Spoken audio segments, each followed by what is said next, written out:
तो कैसे हैं मेरे दोस्तों, एक बार फिर से आप सभी का हम स्वागत कर रहे हैं आपके अपने YouTube चैनल ज्ञान विद सचिन में।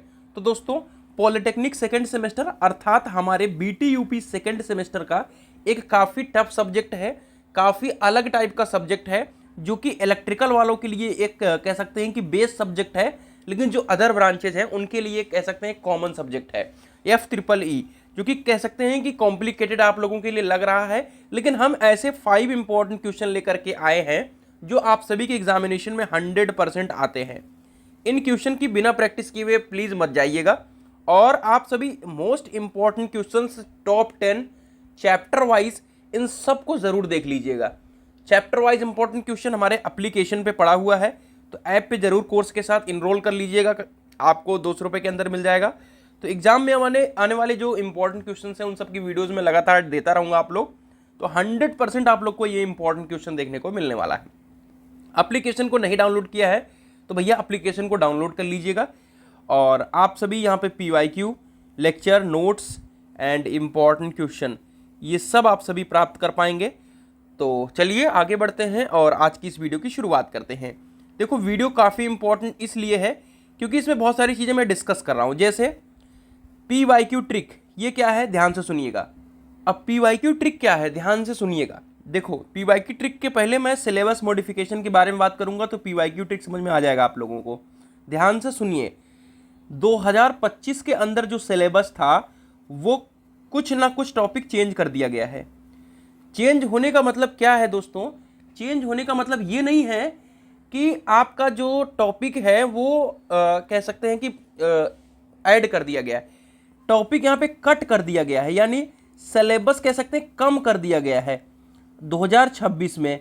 अब जो सिलेबस काट दिया गया है वो एग्जाम में नहीं आएगा। ध्यान से सुनिएगा, रिपीट कर रहा हूं मैं इस पॉइंट को। जो 2025 का सिलेबस काट दिया गया है वो 2026 में तो नहीं आएगा, और जो 2026 में नहीं आएगा उसको पढ़ने का मतलब नहीं है। ये PYQ में तो आया रहेगा, लेकिन 2026 में नहीं आएगा। PYQ में वो क्वेश्चंस को नहीं पढ़ना है जो 2026 के सिलेबस में नहीं है। मैं आप लोगों को यही रिकमेंड करूंगा कि सिलेबस की एक कॉपी जरूर निकाल के रख लीजिएगा, उस पर आप टिक करते चलिए, जिससे आपको बहुत ज़्यादा बेनिफिट मिलेगा। तो सिलेबस मॉडिफाई हुआ है, न्यू सिलेबस के क्वेश्चन को ही ध्यान दीजिएगा। PYQ में जरूर दिया हूं, लेकिन जो लास्ट ईयर के क्वेश्चन हैं उनको आप सभी नहीं पढ़िएगा, जो सिलेबस से काट दिए गए हैं। ट्रिक नंबर एक और ट्रिक है, ये क्या है? देखो, चाहे मैं FEEE की बात करूं, चाहे मैं इंजीनियरिंग मैकेनिक्स की बात करूं, चाहे मैं आप सभी के IT सिस्टम की बात करूं, ये लॉन्ग क्वेश्चन वाले हैं। तो यहां पर छोटे छोटे जो क्वेश्चन हैं उनको फोकस नहीं करना है, आपको लॉन्ग क्वेश्चन फोकस करना है। आइए सिलेबस की तरफ मूव करते हैं, इंपॉर्टेंट क्वेश्चन की तरफ मूव करते हैं। तो हमारा जो पहला क्वेश्चन है वो है FET एंड MOSFET। देखो, चाहे FET पूछ ले चाहे MOSFET पूछ ले, दोनों में से एक क्वेश्चन 110% फिक्स है, यानी इसके बिना पेपर नहीं बनेगा, मैं ये आप लोगों को बता दे रहा हूं। तो इन दोनों की क्वेश्चन की प्रैक्टिस किए हुए ना मत जाइएगा। अगला है इलेक्ट्रोमैग्नेटिक इंडक्शन, विद्युत चुंबकीय प्रेरण का नियम क्या है, और फैराडे के इलेक्ट्रोमैग्नेटिक इंडक्शन क्या है, विद्युत चुंबकीय प्रेरण है क्या, फैराडे के नियम, यानी आपको पता है यहाँ पे फैराडे चाचा के 2 नियम होते हैं, ठीक है। उन दोनों नियम को 100% पढ़िएगा, और मैं एक ट्रिक भी बता देता हूं, ये ऑलरेडी अप्लाइड फिजिक्स सेकंड में भी पूछा जाता है, यानी यही चीज सिलेबस अप्लाइड फिजिक्स सेकंड में है और यही यहां पर भी है। तो या तो यहां पूछा जाएगा या तो वहां पूछा जाएगा, लेकिन 100 नहीं 110% पूछा ही पूछा जाएगा, इसके बिना मत जाइएगा, ठीक है। अगला है single phase and 3 phase induction motor. अब चाहे सिंगल पूछा जाए, देखो सिंगल की प्रोबेबिलिटी 100% की है, ठीक है, और थोड़ा 3 फेज इंडक्शन मोटर की जो है प्रोबेबिलिटी थोड़ा कम है।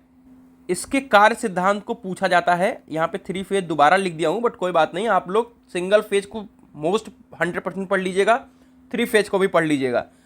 इसमें भी वही हाल है, single phase transformer and auto transformer. देखो, ऑटो अभी तक पूछा नहीं गया है, लेकिन ये बहुत ज़्यादा इंपॉर्टेंट है, इसलिए इसको बिना पढ़े हुए मत जाइएगा।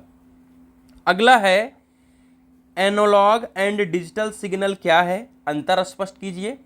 एनालॉग सिग्नल का डिजिटल सिग्नल पर एडवांटेज बताइए। ये हमारे टॉप 5 इंपॉर्टेंट क्वेश्चन हैं और भी 5 इंपॉर्टेंट क्वेश्चन ऐसे हैं जो 110% एग्जामिनेशन में आएंगे। उसके लिए आपको टॉप 10 इंपॉर्टेंट क्वेश्चन की वीडियो एप्लीकेशन से जरूर देख लेनी चाहिए, और इसके साथ साथ आपको चैप्टर वाइज की भी वीडियो एप्लीकेशन से जरूर देख लेनी चाहिए। तो आप सभी को वहाँ पर कोर्स 200 रुपये के अंदर मिल जाएगा। कूपन कोड सचिन अप्लाई कर लीजिएगा। ये कूपन कोड सचिन फिलहाल तो कह सकते हैं कि अभी के लिए है, अगर 2027 में कोई वीडियो को देख रहा है तो वो इस चीज़ पर टिप्पणी नहीं करेगा। तो चलिए मिलते हैं एक नई वीडियो के साथ, तब तक के लिए bye bye, tata, take care, love you all.